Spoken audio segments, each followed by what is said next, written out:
Students, कैसे हैं आप लोग। आज हम लोग देखेंगे स्टैंडर्ड 8th का एसएस का चैप्टर नंबर 4, जिसका नाम है cities, cottage industries and industries of the British period. तो चलिए शुरू करते हैं। दोस्तों, सोचो अगर आप 1700s के इंडिया में खड़े हो, हर तरफ हाट बाजार का शोर, कलाकारों का काम और गांव गांव में खुशहाल जीवन। लेकिन फिर आती है ईस्ट इंडिया कंपनी और सिर्फ 100 साल में भारत के शहरों और गांवों की तस्वीर बिल्कुल बदल जाती है। आज के लेक्चर में हम देखेंगे कि कैसे ब्रिटिश ने इंडिया के सिटीज, कॉटेज इंडस्ट्रीज और इंडस्ट्रीज को बदल कर रख दिया और इसका असर आज तक हमारी जिंदगी में दिखता है। तो बात करते हैं ट्रांसफॉर्मेशन ऑफ सिटीज की। ब्रिटिश के आने से पहले भारत के कई शहर अपने आप में मशहूर थे, जैसे सूरत, मसूलीपट्टनम, कोलकाता, मद्रास और बॉम्बे। सूरत एक इंटरनेशनल पोर्ट था। यहाँ से माल, कपड़ा और सोना चांदी यूरोप तक जाता था। लेकिन ब्रिटिश के कंट्रोल के बाद नए शहर डेवलप किए गए और पुराने शहर धीरे धीरे गिर गए। बॉम्बे, कोलकाता और मद्रास बन गए नए कॉमर्शियल और एडमिनिस्ट्रेटिव हब्स। दोस्तों, आज जो मुंबई दुनिया का फाइनेंशियल कैपिटल माना जाता है, वही कभी एक छोटा सा आइलैंड था जो पोर्टुगीज ने ब्रिटिश को डाउरी में दिया था। मतलब कि पोर्टुगीज ने ब्रिटिश को दहेज में दिया था। अब बात करते हैं कोलैप्स ऑफ कॉटेज इंडस्ट्री की। ब्रिटिश ने इंडिया के हाथ के बने कपड़े और हैंडीक्राफ्ट्स को बर्बाद कर दिया। क्यों? क्योंकि उन्हें अपने इंग्लैंड की इंडस्ट्रीज के लिए मार्केट बनाना था। पहले इंडिया का कॉटन और सिल्क दुनिया भर में फेमस था, लेकिन फिर ब्रिटिश ने इंडियन कपड़ों पर हाई टैक्सेस लगा दिया और सस्ते मशीन मेड क्लोथ इंडिया में भेजने लगे। नतीजा क्या हुआ? हजारों वीवर्स बेरोजगार हो गए। बंगाल जैसे रिलीजियंस में तो हंगर्स और फेमिनीज भी देखने को मिले। सोचो, एक फैमिली जो पीढ़ियों से वीविंग कर रही थी एकदम से बेरोजगार हो गई। ये सिर्फ इकोनॉमी का नुकसान नहीं था, ये हमारी कला और परंपरा पर भी एक वार था। Rise of new industrial and trade centre.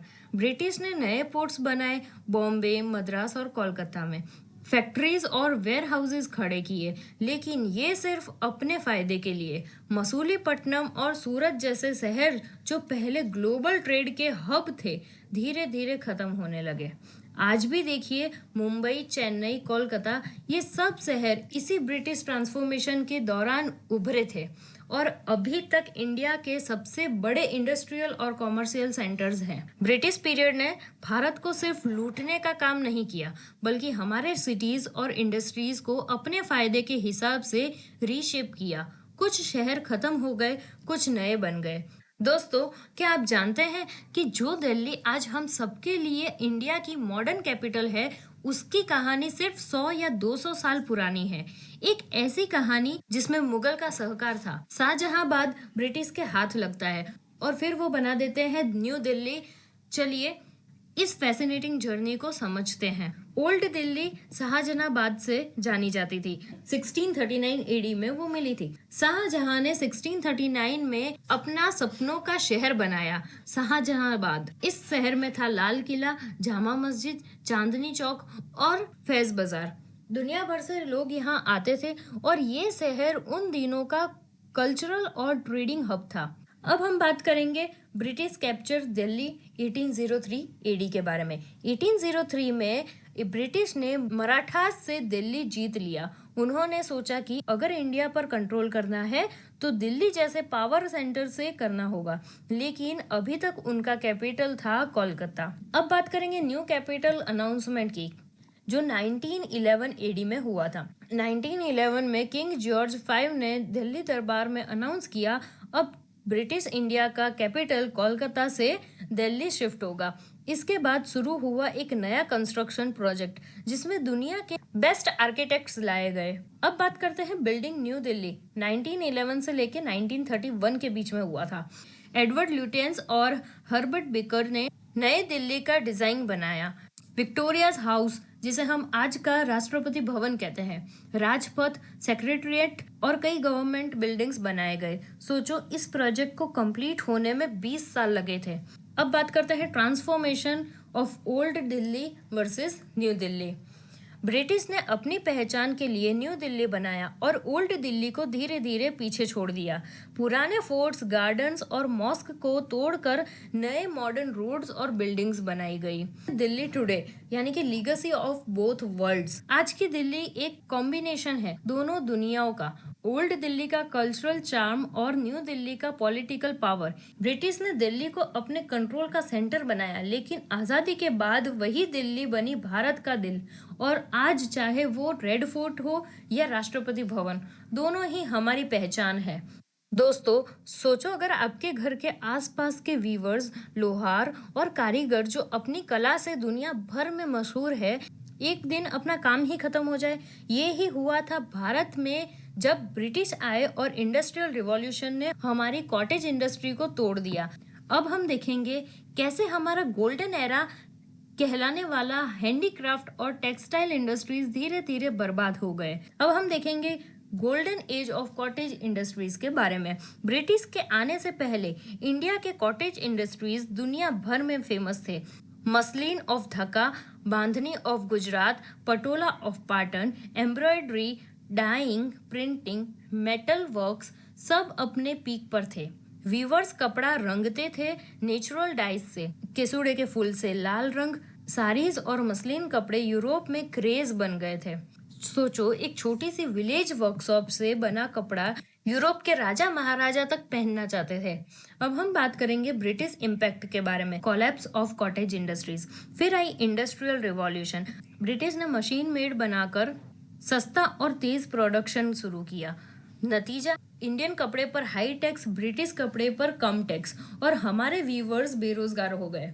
एक के बाद एक ट्रेडिशनल इंडस्ट्रीज गिरती गई। Textile, metal work, sculpture, spices सब धीरे धीरे खत्म हो गया। दोस्तों सोचिए, एक वीवर जो पीढ़ियों से लूम पर काम करता था, उसका काम एक मशीन के आगे हार गया। अब हम बात करेंगे rise of British factories in India. British ने इंडिया को एक मार्केट बनाया। रॉ मटेरियल यहाँ से ले जाता और रेडीमेड क्लॉथ इंग्लैंड से वापस भेजता। इंडिया का कपड़ा दुनिया में फेमस था। ब्रिटिश फैक्ट्रीज ने कंपटीशन ही खत्म कर दिया। England became the Manchester of the world. अब बात करेंगे beginning of textile mills in India. India में सबसे पहले टेक्सटाइल मिल 1854 में मुंबई में शुरू हुआ। उसके बाद अहमदाबाद, नागपुर, सोलापुर और मद्रास में मिल्स शुरू हुए। सिर्फ अहमदाबाद में 106 मिल्स चल रही थी। इस वजह से अहमदाबाद को मैनचेस्टर ऑफ इंडिया कहा जाने लगा। Story of Ranchhod Lal Chhotelal, father of textile industries in India. तो देखिए, रणछोड़ लाल छोटालाल एक विजनरी आदमी ने 1861 में अहमदाबाद का पहला कॉटन मिल बनाया। उनके बाद बेचरा दास लश्करी ने 1867 में दूसरा मिल शुरू किया। इन लोगों ने इंडिया में टेक्सटाइल इंडस्ट्री को एक नए दौर पे डाला। End of century, a new era. 19th century के आखिर तक नए मिल्स, साइंटिफिक रिसर्च और मशीनरी आई। Linen, jute, paper, chemicals, ship building सब डेवलप होने लगे। लेकिन ब्रिटिश डेलिबरेटली ग्रोथ स्लो रखते थे ताकि इंडिया कभी उनका कॉम्पिटिटर ना बन सके। ब्रिटिश के आने से एक तरफ हमारी कला बर्बाद हुई, लेकिन दूसरी तरफ नए मिल्स ने एक इंडस्ट्रियल बेस दिया। अब हम बात करेंगे इंडिया की टेक्सटाइल और आयरन स्टील इंडस्ट्रीज की कहानी में। एक ऐसी कहानी जिसमें है भारत की कला, ब्रिटिश का एक्सप्लोजन और स्वदेशी मूवमेंट का नया जुनून। चलिए शुरू करते हैं टेक्सटाइल इंडस्ट्रीज के बारे में। 1854 में मुंबई में पहला टेक्सटाइल मिल शुरू हुआ था। उसके बाद अहमदाबाद में 30 मई 1861 को टेक्सटाइल इंडस्ट्री आई। इसके अलावा सोलापुर जो महाराष्ट्र में है और मदुराई जो तमिलनाडु में है, वो भी टेक्सटाइल के बड़े सेंटर्स थे। ब्रिटिश क्लॉथ इंडिया में बहुत चीप बेचा जाता था और इंडियन वीवर्स को मजबूरन अपना कपड़ा वही दाम पर बेचना पड़ता था जो उनके लिए लॉस था। फिर आया महात्मा गांधी का स्वदेशी मूवमेंट, जिसमें हैंडलूम, हैंडीक्राफ्ट और रूरल इंडस्ट्रीज को बूस्ट मिला। अब बात करते हैं आयरन और स्टील इंडस्ट्रीज की। जमशेदजी टाटा ने साक्ची में पहली आयरन फैक्ट्री एस्टेब्लिश की। वर्ल्ड वॉर 1 के दौरान इन इंडस्ट्रीज ने तेजी से ग्रोथ की। ब्रिटिश लॉ की वजह से आयरन स्मेल्टिंग मुश्किल हो गया था। पहले फॉरेस्ट से चारकोल मिलता था, पर नए कानून ने उसे रोक दिया। तब नई टेक्नोलॉजी आई और coal based iron production start हुआ।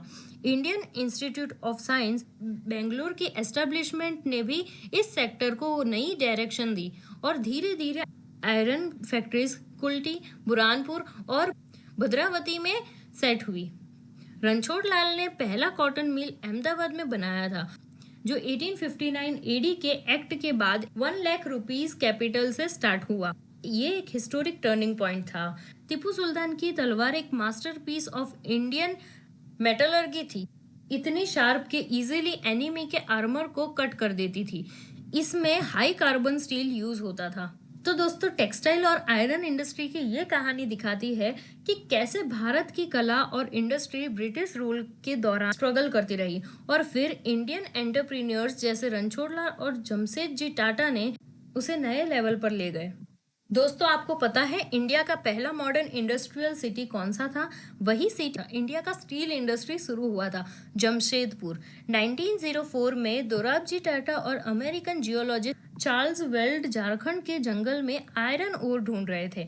एक दिन उन्होंने देखा कि गांव के अगारिया लोग अपने सिर पर आयरन ओर ले जा रहे थे।